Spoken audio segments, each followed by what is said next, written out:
Funding for This Is Nashville comes from you, our listeners, and Music City Prep Clinic, Nashville-based provider for PrEP, and offering comprehensive sexual health services in an environment designed to be safe, professional, and shame-free. Learn more at musiccityprep.org. I'm Khalil Colonna, and this is Nashville. Living in Music City, you become accustomed to the great number of venues where you can go see world-class musicians and performances. But with that comes the hassle of parking. And let's not forget the high price of admission. But if you head out to a DIY space to see a show, you'll experience great music, but it's in an atmosphere that's more about community than curated environment. So, what are DIY spaces really about? What's their history here in Nashville? Now, my next guests are here to give us that history. I'd like to welcome Olivia Schiavelli, the co-founder of Dark Matter Collective, and John Sewell, owner of the packing plant, to the show. Olivia and John, welcome to This Is Nashville. Hello, how are you? Welcome. Thanks for having us. I'm great. It's great to have you both here. Okay, so I want to start off with the basics, Olivia. Tell us, what is a DIY space?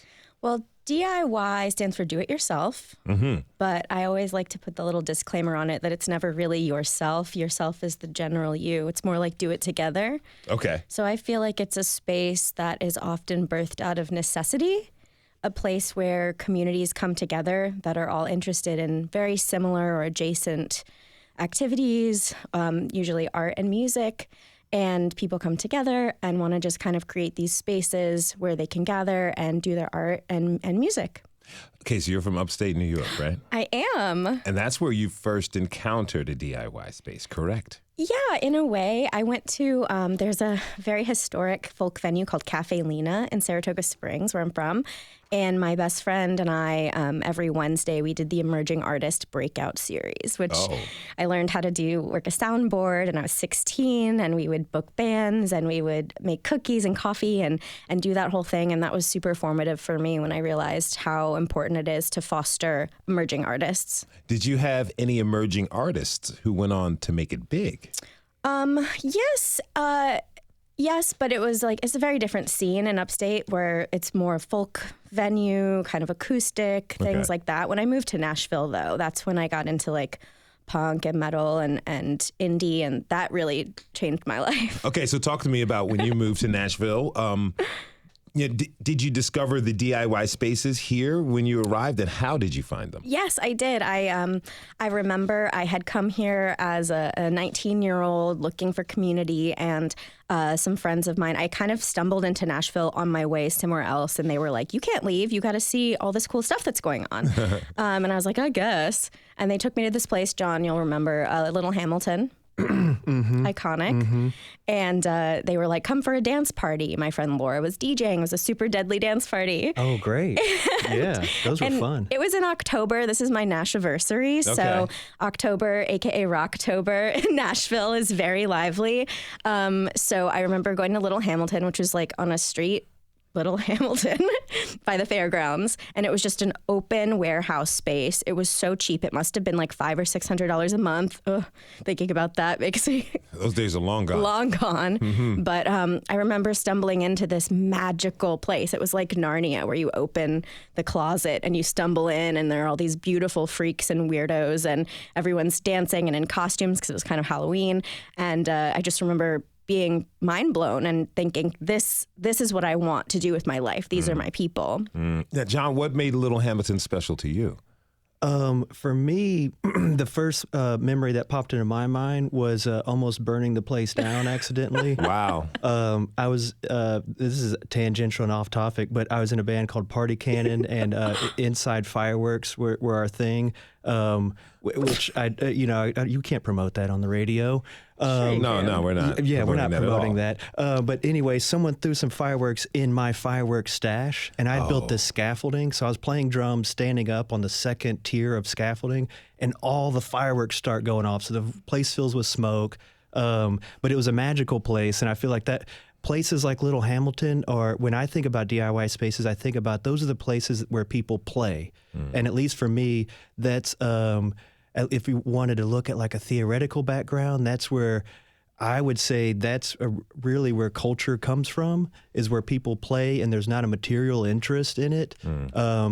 Because no one's going to get rich playing punk music or playing hardcore or operating an all ages venue. So you do it for the sake of itself, art for art's sake, ars gratia artis and all that jazz. You are a Nashville native and you've been on the scene for quite a while. What were the beginnings of the DIY scene in the city? At least for me, the first few times I went were Lucy's Record Shop, 1707 Church Street. Had my mom drop me off around the corner so that I could pretend that I walked there. Nice. As one does. But all ages shows. Donnie and April Kendall, before they teamed up with Mary, they were doing matinee shows on Sundays. They were doing all ages shows. So you think about it, it's like open for everyone to contribute, to participate. The first time you're going to play there. I remember the first time, in order to get a show there, we just, in another band I was in, we just made a copy of someone else's 7-inch and gave it to them. We were terrible. But that's what all bands are at the beginning, right? Mm-hmm. And I feel like that's why DIY venues, these independent spaces are important, because they offer a place for culture to have its nascent moment. Because now, looking back at it, even from a historiographical perspective, we're talking about punk and hardcore almost in historical terms, the impact that it had. And but at first, right, it was annoying to people. What are they doing? Why are they doing that? It sounds like trash. Some of it probably is literally people banging on trash cans and stuff. But it was a place for people to grow and play. So I think if you lose that, you're going to lose a vital part of your culture. That spirit that you're talking about. Now, Olivia, how are the DIY venues, how are they different from indie venues like Exit In, for example? That's a really good question. I think I can really only speak to how we run Dark Matter and how we structure it, but we put our biggest focus, as John was saying, honestly, like we don't really focus on making money, even though we need it. We fully know we need it. We have a little bar. It's kind of a concession stand. We don't sell liquor, and we're all ages. And our biggest thing is keeping the space as like a safer space. The term safe space I don't really like, because you can't really have a safe space, but a safer space. And we, are all looking out for each other. It's not, the number one thing isn't the bar. And unfortunately for most venues, that is really how they make their money. And so music is kind of secondary in some of these spaces. Whereas I feel like at Dark Matter, music and art is kind of the reason why people come. Like no one's going there to like, let's grab a drink. They're like, we want to see this band. And, we definitely do everything ourselves within our community. Like we built out that space, all of us by hand. None of us are contractors or really good at that, but, we do what we can, and people love to contribute and they want to contribute and be a part of it. And we do have an open door policy where anyone that wants to come and be a part of the community can. My business partners, Chappie and Catherine, and I run the space on paper, but it's really so much bigger than that. A true collective. Now, John, you were talking about the punk music and the art and the culture there being a big part of DIY spaces. There's also a connection to like radical politics, right? Totally. And that's what I was going to shout out to places like Dark Matter and places like Little Hamilton before. They almost have an info shop component to it, where you go there and you can meet people and you could have conversations that are super interesting and probably on the fringe of politics. And I think providing that space for that type of activity is part of, because you're also talking about the difference between DIY spaces and independent venues is probably an intentionality to create that space. You talked about what's an info shop? I don't know. Do you want to take it from there? Yeah. So my biggest platform with Dark Matter is rooted in organizing. And as John said, Dark Matter does have a big component of the community that are really interested in pushing progressive politics, upholding things, ideals like mutual aid being one of the biggest foundations for organizing. We take care of each other. During the pandemic, we hosted the Nashville Free Store, where we had a lot of exchange of goods. And now we have a group that meets on Saturdays called the Living Room, where we do different skill shares and different, we'll have like snacks and coffee, and we're talking about books, and we're talking about local issues, and, things like Stop Cop City, that is really important and formative coming up. Google it, everybody. But, like we did a sewing workshop where everyone could bring in their projects and sew together. But not only that, we definitely have a lot of people that come and want to organize for abolition movements and things like that. And Info Shop is kind of a place where you can kind of gather that information, making zines together and sharing that. So, people, when they think about like radical politics or the anarchist point of view, they tend to think, oh, these folks want to overthrow everything. Is that quite it? What are folks not understanding when you look at kind of some of the philosophies of radical politics and the community organizing aspect that DIY spaces contain?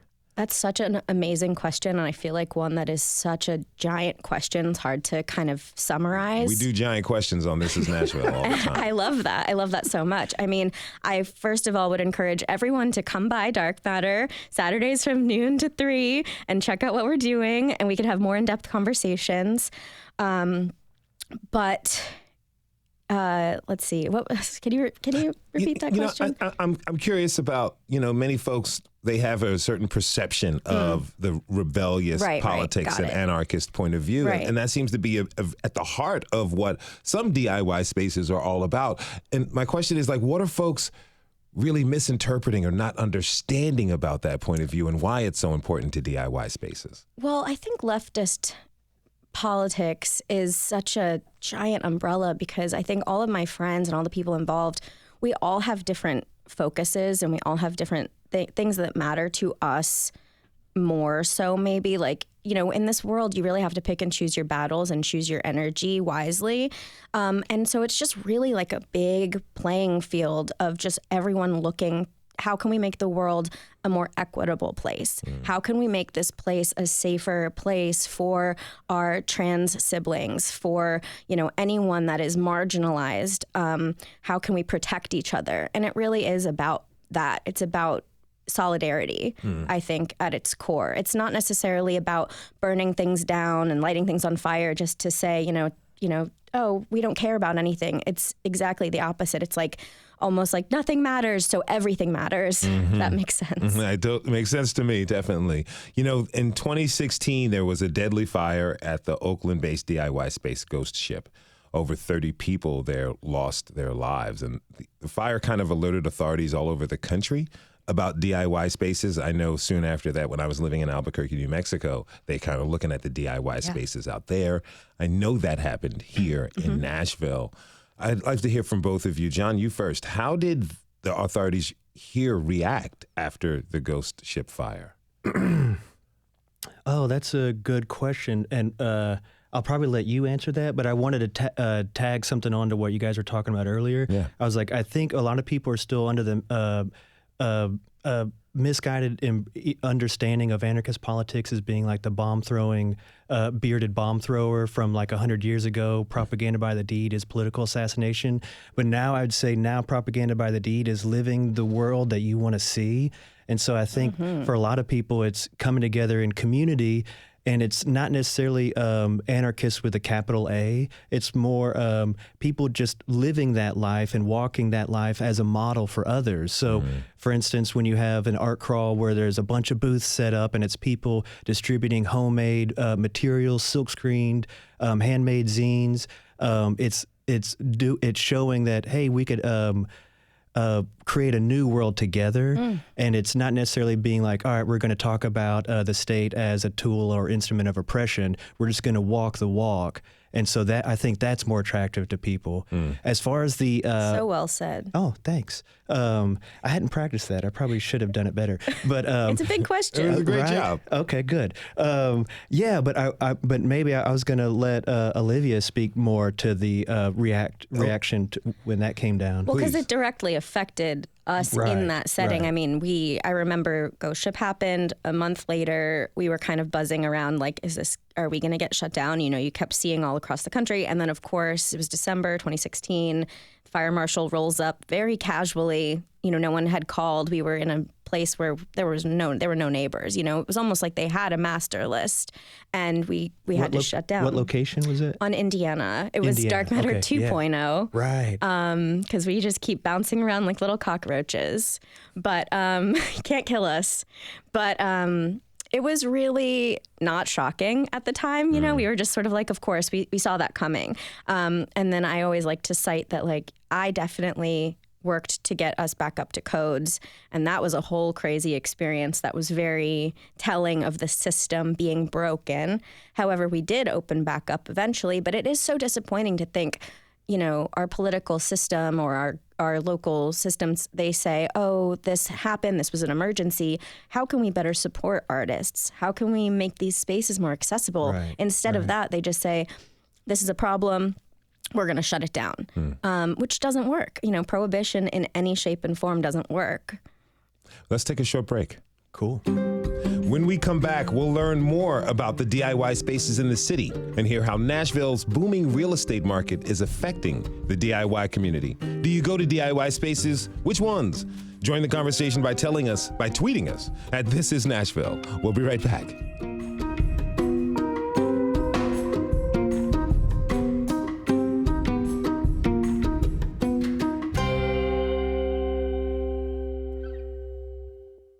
Funding for This Is Nashville comes from you, our listeners, and Music City Prep Clinic, Nashville-based provider for PrEP and offering comprehensive sexual health services in an environment designed to be safe, professional, and shame-free. Learn more at musiccityprep.org. I'm Khalil A. Colonna, and this is Nashville.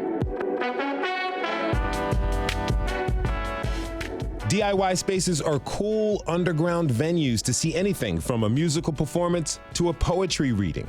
They're home to a network of musicians and creatives, and they're all about community and have a sense of rebellion to them. Before the break, we learned about the history of some DIY spaces in the city. Now let's look at the origin stories of some of the spaces that are currently holding events. For that, I'd like to introduce my next guest. Tracy Argiro is the founder of Mirror Mirror Network. Tracy, thanks for being here. Welcome to This Is Nashville. Thank you. Appreciate it. And Olivia Shabelli of the Dark Matter Collective and John Sewell from the Packing Plant are still with us. Again, both of you. Thanks for being here. Thanks for having us. All right, so Tracy, tell me about Mirror Mirror Network. What will people find when they visit? All kinds of stuff. So my husband and I opened it pretty much a year ago. Friday the 13th is going to be our 1 year anniversary. Nice. Well done. We made it, almost there. And so it's a retail boutique. So we have vintage. We sell suits. We sell some different new clothing lines. And on the other side, we have this tea house lounge. So we serve high garden tea, which we love, and we have cakes and pies and all of that. And so then at night, that turns into a little venue on Monday nights. We call it Mondays Live, and we do all kinds of different performances, whether it be obviously music, jazz. We've had some soul, obviously rock, all kinds of stuff. And then we've had comedy nights. We do burlesque. We've had fashion shows. We've done book readings, all kinds of different stuff. So it's just a space for the community, and it's grown into its own little world. We didn't really plan to have it be this sort of venue. It kind of just evolved on its own, and now it just makes so much sense, and we could tell that the community was really craving it. So we're happy to provide that. So congratulations, you're the new kids on the block. You got this year coming up, but you started this with your husband. Yep. Was this a love story that turned into this project? Yes. We're both musicians and artists, and we've been in the, hospitality industry and always dreamt of having something of our own. And we knew that we had a vision that wasn't, realized here in Nashville so far. And so we just wanted to do something, but we weren't exactly sure what that would be. And so we found this location out in Donaldson, and the building was just perfect for what we envisioned. And so we just dove right in. We didn't have like a strict business plan or what, we just had a general idea of what we wanted to bring into Nashville. And we signed the lease and opened in 5 weeks, and it was blood, sweat, and tears, and put everything into it. I was pregnant at the time, 6 months pregnant. Wow. So it was literally just crazy. And it's been fun to go into it kind of unprepared, because it gave room for it to grow and to just become what it needed to become. So you're learning as you're going organically. What have been the biggest challenges so far?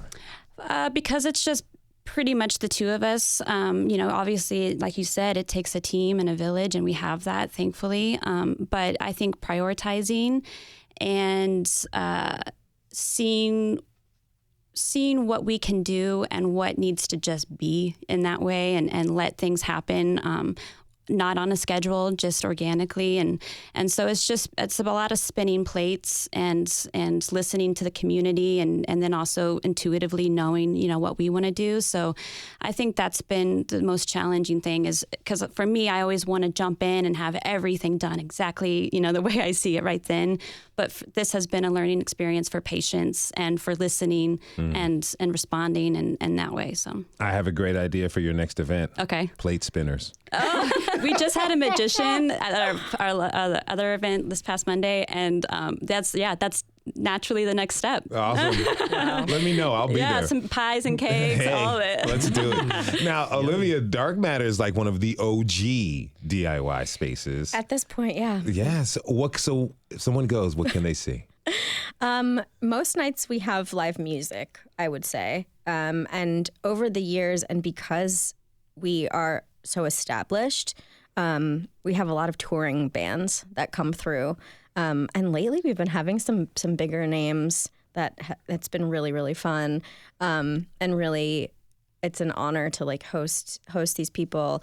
But we still really want to focus on the local artists, as John said at the beginning of this. Those are the people that emerge from the ground up to become the next bullies of the city. And we want to continue to foster that. But, we also do other things, movie nights and comedy nights and game nights and markets, and literally whatever anyone wants to come through and say, can we host this? Do you have the space? We'll say, yeah, absolutely. Come on through. Now, before the break, you talked about the social activism that was a part of Dark Matter. You guys invite organizers and people working towards social justice to meet there, to plan things there. What do you want to offer folks who work in that space? Why is that really important? Well, as we saw during the height of the pandemic, the biggest lockdown portion of the pandemic, organizing over Zoom and not together is really, really hard, because you have to build trust with people. And another thing that I noticed is that, when people feel called to do this work, they want to start things. But I learned something. My biggest takeaway was maybe starting something isn't always the move. Maybe it's finding the people that are doing that work and supporting the work that they're already doing. But that involves a lot of connecting. And so I see Dark Matter as a hub and an opportunity to connect all of these people, because we are stronger together, like a giant transformer. Now, John, your space, the packing plant, it's full of repurposed materials and salvaged materials. We've got excellent producers. Tell me about how that happened, how you came to build the space. I bought it in 2012 when no one cared about Nashville and no one cared about the neighborhood I lived in. What neighborhood was that? Wedgwood, Houston. Okay. Now we're full. Don't come there. It's annoying now. John. We got Soho and all that. My blood Don't pressure. name neighborhoods anyway. Okay. Yeah. So I bought the building and I started fixing it up, and I did not have a big vision at first. I knew I wanted to create a space, and that's one thing for me that I love about Dark Matter also is I can't do all these things, nor is that my skill set. So for me, I feel like maybe my role in all of this, if someone were to look back and be like, what'd that guy do? Oh, he made a space for others. And so that's, and at the time I was a union carpenter for about a decade, and also a junk man for about 40 years. So those combined for me to squirrel away stuff in the shop where I was working, and that's how I built out the upstairs, is almost all repurposed and salvaged material, and that was not for LEED certification. That was just for doing the right thing ethically and ecologically. But so who's in the building now it's a bunch of art galleries. There's student-run art galleries from Lipscomb and Watkins. There's a Risograph Print Studio, Risology Club. There's a visual arts curatorial collective called Coop, and they just put on a micro cinema program. There's a Red 225 and Unrequited Leisure or other spaces in there. I don't know if it's kosher to plug another radio station on this one, but WXNA is upstairs. Okay. God bless them for keeping the community radio spirit alive, as well as a mutual aid network for educators called Educators Cooperative. So if you're a teacher or know one, I would get plugged in with them, and the Free Nashville Poetry Library. And they organize a lot of the Makers Bazaar that happens during the art crawl. So if you show up, you have the art galleries that are popping off inside, but outside you have small booth setups for emerging artists that are doing and practicing their own arts and crafts at home and want to share that with the world. And so really it's the work of those people. I just said, here's some real estate you could use. There you go. And give them that space. And, you know, it appears that there's a network of DIY spaces. Again, you all help each other out. Tracy, how important is that to you, being that, you know, you just opened your shop a year ago, that you had help from folks? It's absolutely necessary, and we knew that going into it, but it was beautiful to see it in real life, you know, and especially in Donaldson, that neighborhood has been so welcoming and just so supportive. And so we were unsure about where to open, and we live in Donaldson, and I'm so glad that we chose there because it's a really lovely neighborhood. But beyond that, we're a Mirror Network, so that's what we're all about, is connecting people and artists and creators, makers, and just everyone, and trying to build something bigger than what we are. If you're just tuning in, this is Nashville, and I'm your host, Khalil Ekolona. We're talking this hour about the DIY spaces in the city with John Sewell, Olivia Schiavelli, and Tracy Argiro. You can tweet your comments at This Is Nashville. Now, John, you're this wonderful, I'd say, altruistic landlord. Okay. To all of these wonderful organizations. How do you determine who is a good fit for your space? Damn, that's a good question. Usually I look for like-minded people, and maybe I gravitate towards people where profit isn't the main motive, because if you're just tuning in and you did not know this, nonprofits in the visual arts are not big money makers. So I want to help those type of entities out, because I built out my own building with a bunch of salvage materials, and it was my labor.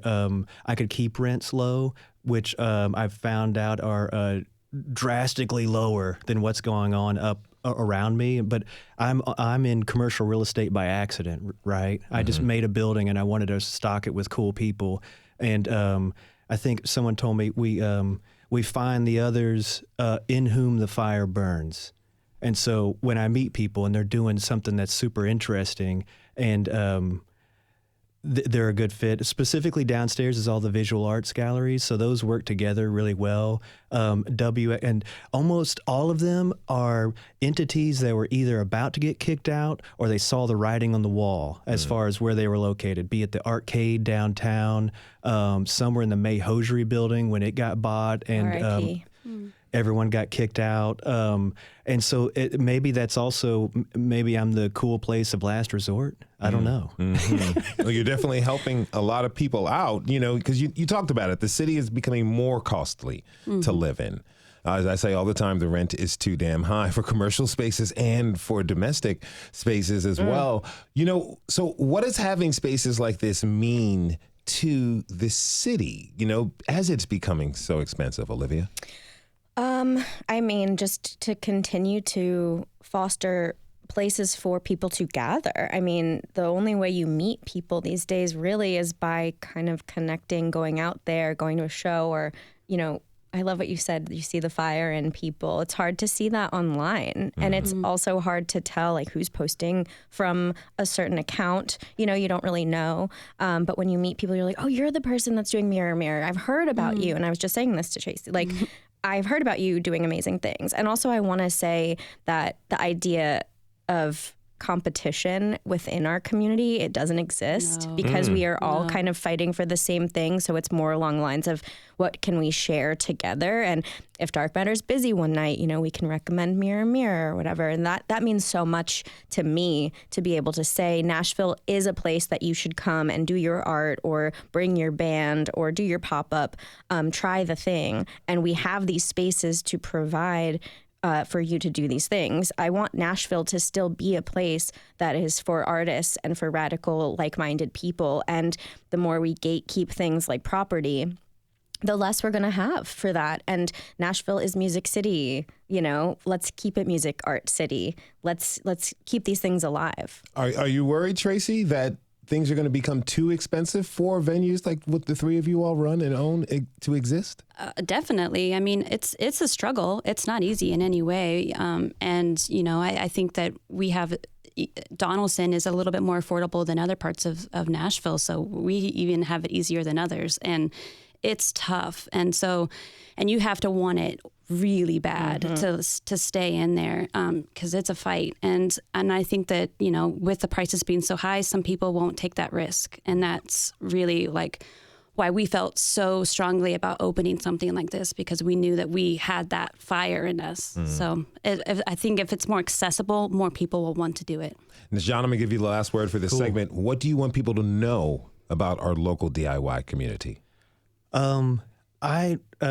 Maybe just one interesting tidbit is that there is scientific evidence for mutual aid, and it kind of competition is probably not the way forward. And at least a lot of people that do not have the competitive mindset can see it. And so I think this decentralized network where people will email me out of the blue, be like, and where should I do? And I'll send them to other interesting places. And I think that it's that network of camaraderie and coming together that actually has precedent in making us human. John Sewell is the owner of The Packing Plant, and Tracy Argiro is the co-owner of Mirror Mirror Network. I want to thank you both for being with us today. Thank you. Olivia Shabelli she'll stick with us through the break. We're going to get to the break. Trust me. When we come back, we'll learn about the next generation of DIY spaces and hear why they are the perfect place for beginner artists to get exposure. You can join the conversation by tweeting us at This Is Nashville. We'll be right back.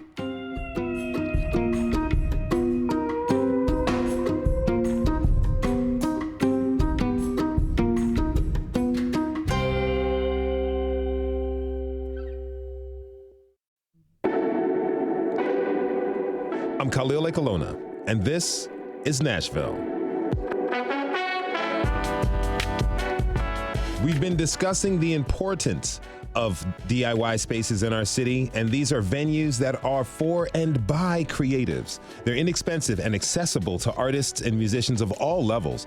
They can serve as a community-based entry point for the creative-minded. So what does the next generation of DIY spaces in our town look like?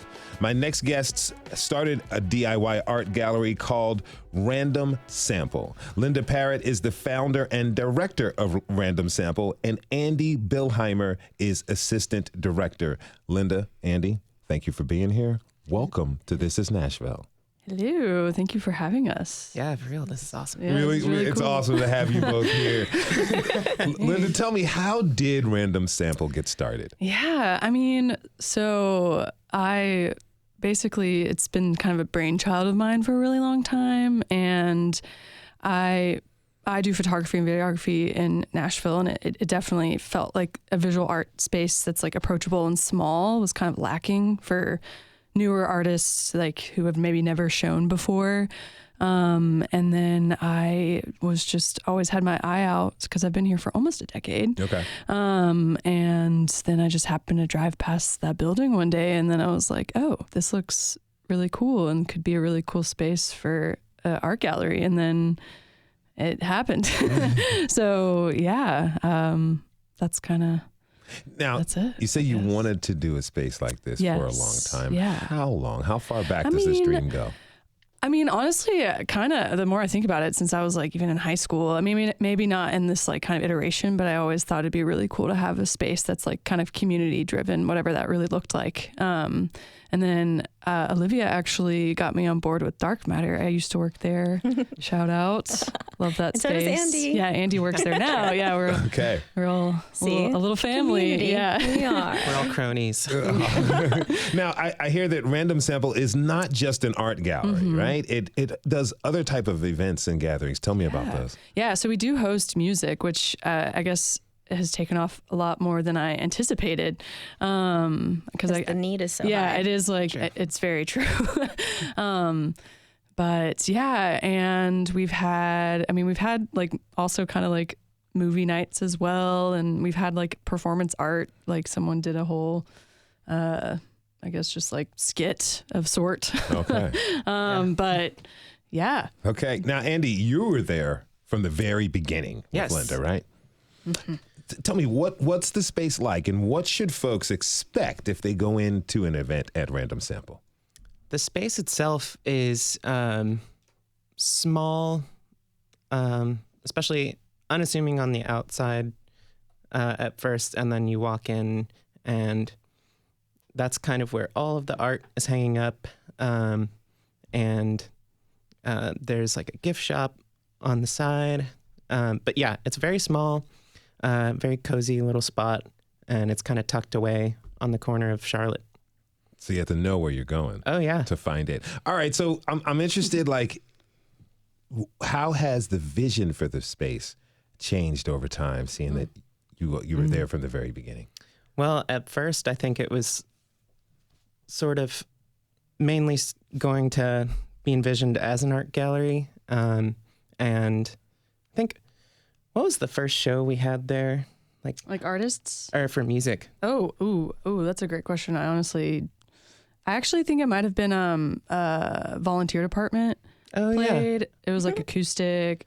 Yeah. It was like before we even had like a PA or anything to like Nice. project. I am blanking on who else. I think Thad Kopech Yes, yeah. also for played that night. Local bands. So, like, having music really changed up the game. Oh, yeah. Probably got you a lot more recognition from everyone, right? Totally, because like Olivia said, there's such a big need for it. And here. y'all are musicians too. True. This is So true. people know you from that. I'm sorry, I'm interjecting, No, but please. I'm Please gonna mom interject. this. Yeah, no. And you guys are so talented and wonderful, and people want Likewise. to, people go into Random Sample and they think, can we have a show here? Hey, Linda, can we have a show here? And of course, yeah, the answer is okay, sure, why not? And then it grows from there. People are like, oh, they're doing shows over here. If Dark Matters, we're super booked like months and months in advance, and it's so awesome to be able to have the other spaces and sibling spaces, So all someone has to do is ask. You don't have to present an electronic press kit. You don't have to have your manager come up. You just roll up and say, I want to do a show. I'm going to be playing the Spoons. You're going to let me play a show. I would love to see that actually. I mean, That's cool. for the most part. For the most part, Yeah, we're Nice not. and easy. Yeah. I love it. Now we got a tweet from Corey at Corey Wells. She says, loving this convo as an art and poetry organizer in the borough for 7 years. Finding and keeping affordable space for events is such a challenge. We were getting priced out of here too. How do we make these spaces more permanent? How do we convince the business community and the government to invest? Olivia. well, I don't want to lie and say we're not lucky, because we're very, very fortunate that our landlords are, as John mentioned earlier, Lucy's Record Shop. They ran Lucy's, Mary Mancini, Donnie Kendall, April Kendall, and they found us after we shut down the final time on our Indiana location, and said they wanted to help us because they wanted their legacy to live on. They bought the building we are in right now on Dickerson, and we have rent control. That's the only way I could ever have seen us surviving and thriving, period. We need more benevolent landlords like John, people who want to invest in neighborhoods beyond, what can I squeeze out of this place? I want to squeeze every drop of money I possibly can.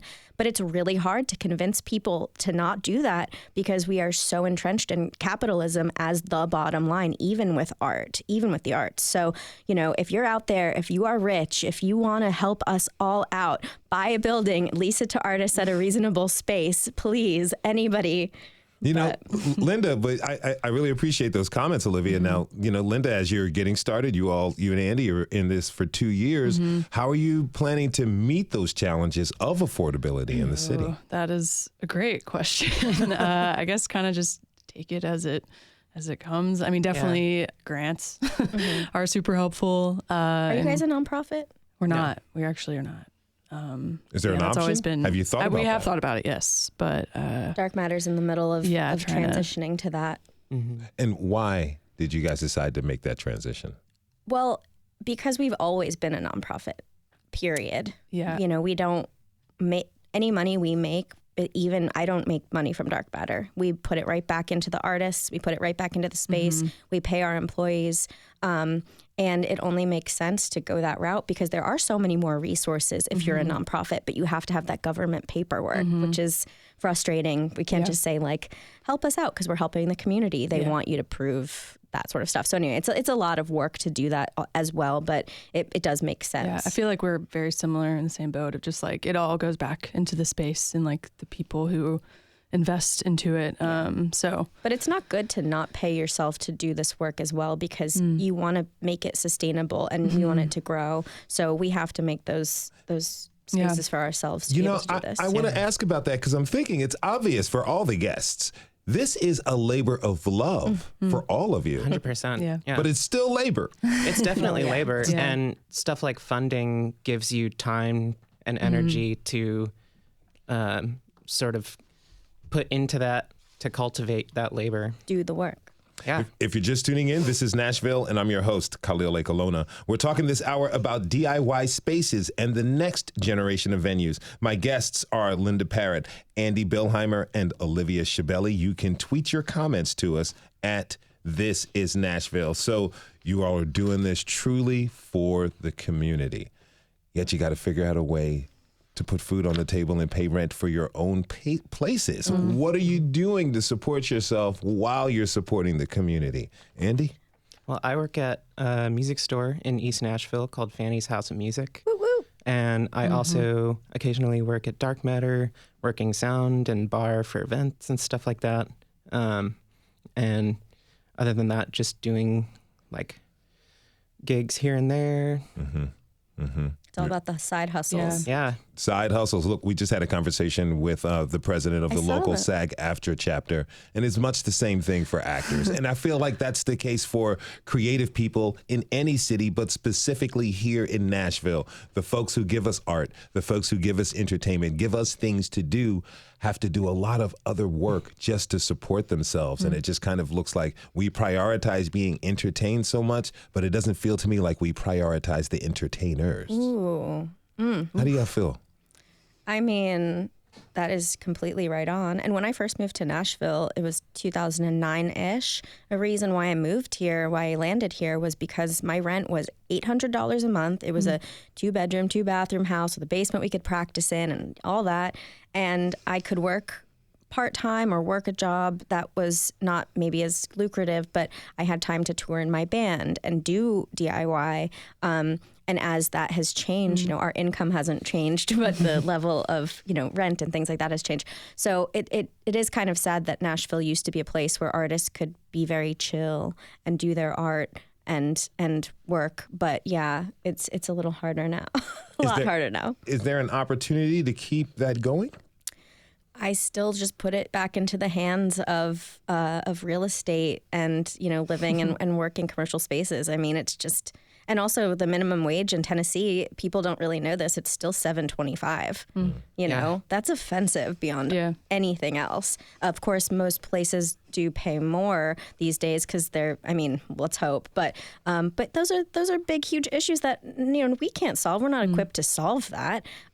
So we look to our local leaders and hopefully people like our newly elected Mayor Freddie O'Connell, who is a fan of the arts and is a fan of Dark Matter and has shown up to support. Hopefully we can see some of that power get flexed for us a little bit. Now, clearly, despite all of these challenges, economic and just logistical challenges that you all face, you're still incredibly passionate for providing space for art and music. And one of the staple of the DIY scene is particularly, you know, all ages events. Andy, why is it important to have a space like Random Sample where you don't have to be 21 to enter? Well, I think about when I was growing up and I was starting to go to shows. I don't know if I would have even had as much of an interest or a passion for it as I do now if there weren't venues like that when I was growing up, or places where, here when I was under 21, I could go to if I was like at least over 18 or something. So providing that space is really important to me, to kind of foster the next generation of people. And also beyond people under 21, I feel like all ages to me also means like people from older generations too. And I feel like Random Sample, something I've found with events we throw there is it's not just people in their 20s, not just people in their 30s, but people who are like 50, 60 years old and don't want to stay up all night. Yes. Want to go to bed at 10 o'clock. Punk time is dead, everybody. Totally. I understand that you feature older first-time artists as well, right, Linda? Yes, we have. It actually had the privilege of hosting my own mother's first show. What? Tell me about that. Yeah. I guess that was this past spring, but she is a wonderful painter and artist, and she has always been like just a little, I don't know, she's confident, but I've always pushed her to, I wanted her to show. And so, and then I was like, Mom, I'd love for you to do a show. And yeah, it happened. And I think it was like really nerve-wracking for her. And like, she was really nervous, but I'm just like, she's so proud of herself. And like, I'm really proud of her too I just feel like there's also this like pressure to do everything while you're young, but it's like, there's no time cap on when to do. Yeah. So talk to me about how your mom, obviously she had pressure building up to the show and probably was a little bit nervous the night of the show, but as she reflected on it, what has she said to you?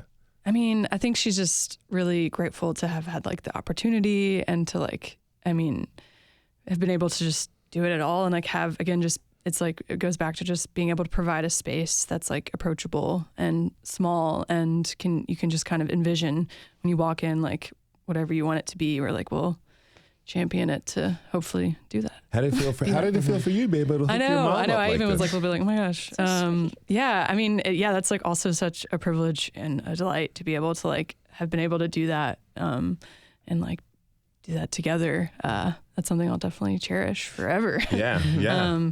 Andy, what are some of the most gratifying moments you've had so far being in the DIY spaces? That's a great question. I think, well, this is definitely one of them, of course, but I think another general thing, not a particular moment per se, is just like constantly realizing how many like wonderful friendships that I've made through doing all of this work, and have met and got to know people I might not have ever known if it weren't for this. Now, it's really palpable, the strong grassroots ethic. That's all the work that you do, and the community that's here. So, Olivia, how can that philosophy be incorporated into the fabric of the entire city so that we all can enjoy these spaces like the ones you have and run? I think that, if you're listening to this and you haven't been to Dark Matter or Mirror Mirror or Packing Plant or Random Sample, I really encourage you to get out of your comfort zone and really explore these spaces, because they're there and they're waiting for you. And you never know how you can contribute or be touched or be moved or meet a new friend. And I think the more we grow those networks, the stronger we will be as a community. It's perfect. What do you think, Linda? I mean, I don't know. Something I try and remind myself is, it's from an excerpt of Miriam Kaba, but just like everything worthwhile is done with others. And I definitely try and like, and I guess part of it's failures are always lessons, and everything worthwhile is done with others. But yeah, I mean, just community. I don't know. Andy, being community. Andy, give you the final word. What do you want to say to a young person who may feel like, wow, I don't know, I'm looking for spaces where I can be myself, meet others who are authentically themselves, but also be given the freedom to explore and discover something new? I mean, I would say take a chance and approach some of these places that may seem unapproachable, and look at the people who are doing what you want to be doing. And instead of seeing them as giants, see them as people who were probably exactly like you at one point. And it'll probably make their day. I really want to thank all of you for being here and hipping us to what DIY spaces are like. My guests were Linda Parrott, Andy Billheimer, they're both from Random Sample, and Olivia Shabelli of the Dark Matter Collective. Again, thank you all. Really appreciate it. Thank you, Khalil.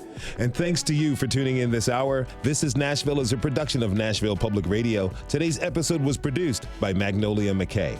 It was directed by Char Daston. Laura Boach is our technical director. The masterminds behind our theme music are Larange and Namir Blade. You can listen back at thisisnashville.org or wherever you get your podcasts. And the conversation doesn't end here. Tweet us at This Is Nashville. Find us on Instagram and tell us what you want from our show by filling out our quick survey online.